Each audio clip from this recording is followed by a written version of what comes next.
Just to mention a few of the thousands of negative public statements, you wrote that Susan Collins is, quote, the worst, that Tom Cotton is a fraud, that vampires have more heart than Ted Cruz. You called Leader McConnell Moscow Mitch and Voldemort, and on and on. I wonder specifically, how do you plan to mend fences and build relationships with members of Congress you have attacked through your public statements? Senator, I very much appreciate that question. I recognize the concern. I deeply regret and apologize for my language and some of my past language. There are media reports that during November of 2020, after the election, so late last year, more than 1,000 tweets were deleted from your account. Some of these public statements have been tweets. Are these media reports that you deleted more than 1,000 tweets in November in advance of your nomination accurate? And if so, why did you delete them? Senator, I appreciate people's concerns about my tweets, and I've regretted them. And I deleted tweets because I regretted my tone, and I've deleted tweets over many months. But for those concerned about my rhetoric and my language, I'm sorry, and I'm sorry for any hurt that they've caused. So you did delete the tweets. Did you delete them because you believed you might be nominated for this job or another job? I deleted tweets over many months because I regretted the tone of my tweets.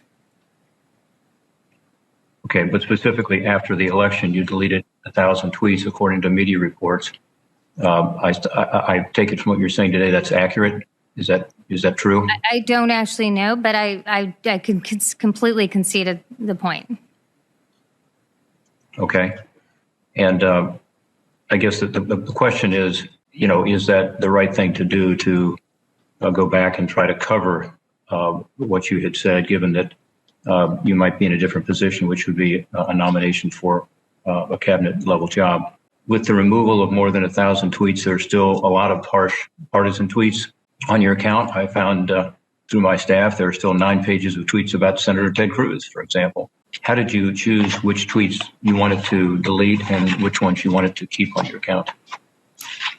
Senator, I just thought of some of my language and deleted my tweets, but I would also just say again that to the extent people are hurt by my language, I deeply apologize. Thank you, Chairman Peters, and I appreciate your holding this hearing today. We have been looking forward to having Ms. Tanden before the committee. Let me start by saying welcome as chair. This is your first official responsibility as chair of this committee, and you mentioned earlier that we have a tradition of bipartisanship on the committee. That's mostly true. At the hearing today, we will be hearing from Ms. Tanden. I appreciated our telephone call last week. Ms. Tanden, as a former OMB director, I know how incredibly important this role is. It's crucial that the director have a broad understanding, including of regulatory law and government management, since those are all responsibilities at OMB. Much like this committee, it has a broad swath of responsibilities. Cooperation across the aisle is especially important as we confront several crises at once. One, of course, is we need to work together to address the COVID-19 pandemic, as we have previously. In fact, we've passed 5 legislative initiatives here over the last year in the United States Senate and in the House of Representatives, signed into law by the president, all of which were not just bipartisan, but strongly bipartisan. I'm discouraged that the current administration seems not to be interested in pursuing the bipartisan solution, but rather has moved ahead with the idea of what's called reconciliation, which would not require, in theory, working with Republicans. It's too bad. And I'm part of a group that helped put together the last $900 billion package, and part of the group that has made suggestions as to how we could work on a bipartisan basis going forward. My hope is that there will be a change of heart, and perhaps, Ms. Tanden, you could be part of that. We should work together. We have to work together to make it sustainable, to ensure that we're doing the right things, and good ideas come from both sides of the aisle, as we have found out, again, in the previous 5 COVID-19 packages that we've passed in this Congress.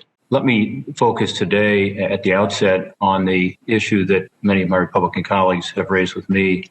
As we've discussed, OMB director has to be able to work with members of Congress on both sides of the aisle. This is true with cabinet officials generally, but specifically with OMB, because you have so many interactions with them, both on the budget and on the oversight responsibilities. And typically, the OMB director is not a partisan in particular, because you have to have these kinds of relationships. I believe that the tone, the content, and the aggressive partisanship of some of your public statements have added to the troubling trend of more incivility and division in our public life. And in your case, I'm concerned that your personal attacks about specific senators will make it more difficult for you to work with them. Just to mention a few of the thousands of negative public statements, you wrote that Susan Collins is, quote, the worst, that Tom Cotton is a fraud, that vampires have more heart than Ted Cruz. You called Leader McConnell Moscow Mitch and Voldemort, and on and on. I wonder specifically, how do you plan to mend fences and build relationships with members of Congress you have attacked through your public statements?